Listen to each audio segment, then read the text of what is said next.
Arquitetura viking. Os vikings, também conhecidos como dinamarqueses ou escandinavos, além de aterrorizarem o oeste europeu, eram exploradores e comerciantes, e eles manteram contato com lugares distantes como a Constantinopla. Seu legado artístico fica muito claro nos artefatos como joias, objetos cerimoniais e domésticos e também em suas insígnias militares. Estes itens continham adornos intrincados de padrões entrelaçados que eram baseados em animais e vegetais. É daí que surgiu o termo estilo animal. Com a chegada dos missionários na Escandinávia por volta do século XI e seus conhecimentos da arquitetura religiosa anglo-saxã, a junção das plantas baixas de igrejas paroquiais da Grã-Bretanha com as tradições nórdicas resultou em uma tipologia de arquitetura peculiar e única.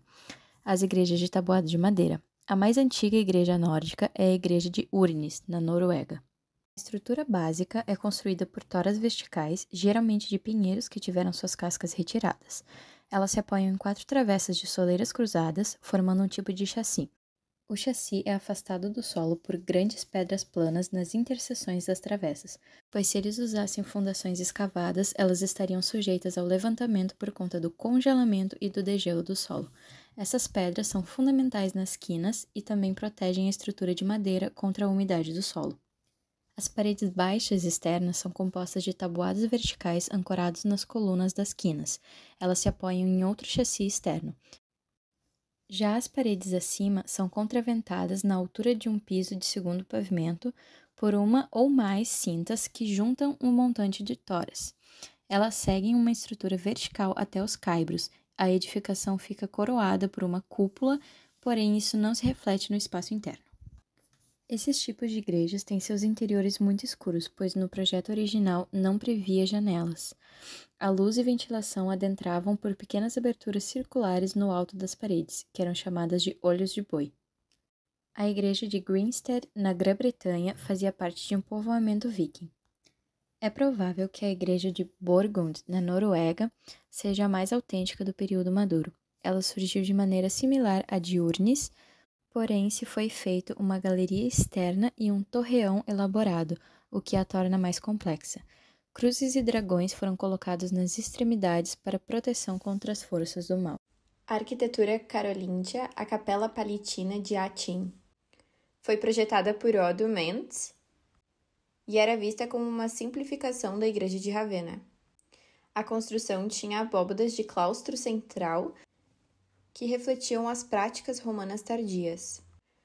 O acréscimo à cabeceira ocidental às igrejas é uma das contribuições carolíngias à arquitetura ocidental, que até as igrejas se influenciaram por este período. O interior da Capela Palatina é pesado devido aos 8 pilares que sustentaram a cúpula. Os arcos plenos do térreo apresentam alvenaria policromática. E vale ressaltar também que a Capela Palatina era o grande desejo do imperador Carlos Magno, do Império Carolíngio, de fazer renascer os ideais clássicos da arquitetura. Arquitetura pré-românica, Saint-Martin du Canigou. Uma das primeiras igrejas românicas totalmente abobadadas foi garantido graças à sua durabilidade e ajuda de uma restauração muito cuidadosa feita no século XX. No interior, a única fonte de luz natural são as pequenas janelas nas extremidades leste e oeste, que geram um interior muito escuro. Já no exterior, a construção de pedra simples, articulada principalmente pelos arcos plenos, usados sobre as janelas e pelos relevos superficiais em bandas horizontais. A maior parte das edificações românicas se baseia nas massas de paredes contínuas que sustentavam o peso das abóbadas das coberturas. A arquitetura românica do Sacro Império Romano. Podemos defini-la como uma extensão das tradições carolíngias. Um exemplo dela é a Igreja Otomiana de São Miguel de Rudensheim. Seus arcos policromáticos e capitéis com entalhes refinados sugerem exemplos italianos e o forro de madeira no interior. Um segundo exemplo é a Catedral de Speyer. A nave central é larga, comprimida e alta, emoldurada por arcos plenos que unem as colunas. A catedral, no início, era coberta apenas por um teto de madeira plana e depois que recebeu a abóbada de arestas, que conectaram os interlúdios aos pares e foram separados por faixas de arcos transversais. A decoração interna é contida com pedras rosas, animando a superfície das paredes e pilares. Nas bandas lombadas e capitéis cúbicos é possível perceber a influência das lombardias. O Islã, mesquitas e palácios.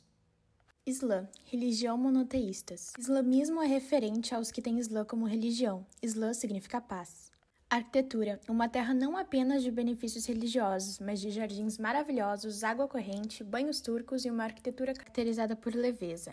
Tem traços que caracterizam bem a arquitetura islâmica, como as cúpulas, as colunas, as abóbadas, janelas e arcos. Jardins, também chamados de teoria paradisíaca, na tentativa de criar jardins, obtiveram um sucesso de beleza, um paraíso terrestre. Cúpula da Rocha, Jerusalém. Dos templos islâmicos mais antigos, esta edificação com uma cúpula octagonal possui um deambulatório duplo. O corte mostra a geometria sofisticada envolvida no projeto da Cúpula da Rocha, demonstrando então o corte axonométrico. Suas primeiras edificações, os árabes islâmicos, que na maioria eram nômades, assimilaram as técnicas e formas de diversas civilizações que encontram em suas viagens. Mesquitas, um local de oração, caracterizada pela planta quadrangular com um pátio voltado para o sul e suas duas galerias. As grandes mesquitas construídas como santuário ao redor da rocha, o domo é uma estrutura octagonal, Alhambra, o mais ambicioso e belo de todos os edifícios islâmicos na Espanha. Um palácio, fortaleza ricamente decorado. Para decorações, são utilizadas pedras, pinturas ou mosaicos. Arquitetura gótica. O gótico é considerado a fase final da arquitetura medieval. Era usado para se referir a projetos não baseados na arquitetura clássica. Esse estilo é difícil de ser caracterizado, mas o mais óbvio para se descrever são seus elementos chaves como o arco ogival, pilares, colunas fasciculadas e a abóbada nervurada.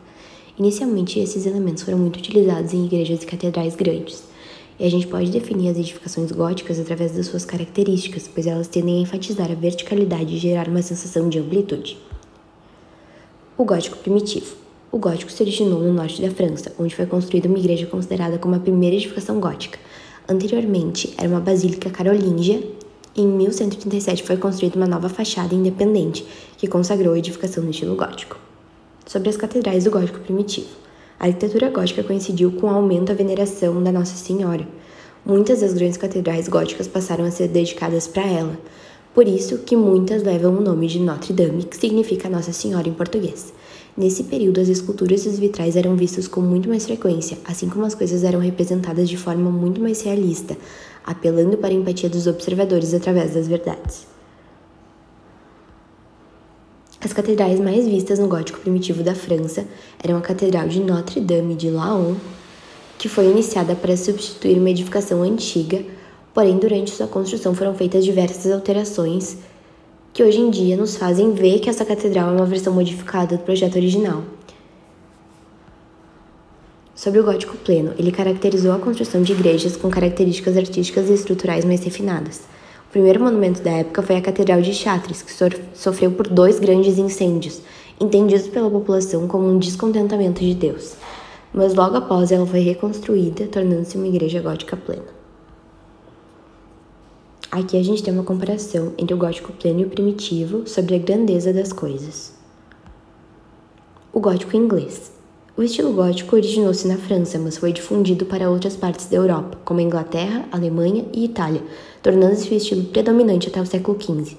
Era caracterizado em 3 fases que são usadas até hoje. Elas são o gótico primitivo, onde as abóbadas eram simples, usavam divisões e as janelas tinham formatos ogivais, o gótico decorado, presente na Inglaterra, que usava abóbadas elaboradas com nervuras decorativas, e o gótico perpendicular, que se distingue pelos painéis e abóbadas com formas elaboradas em leques.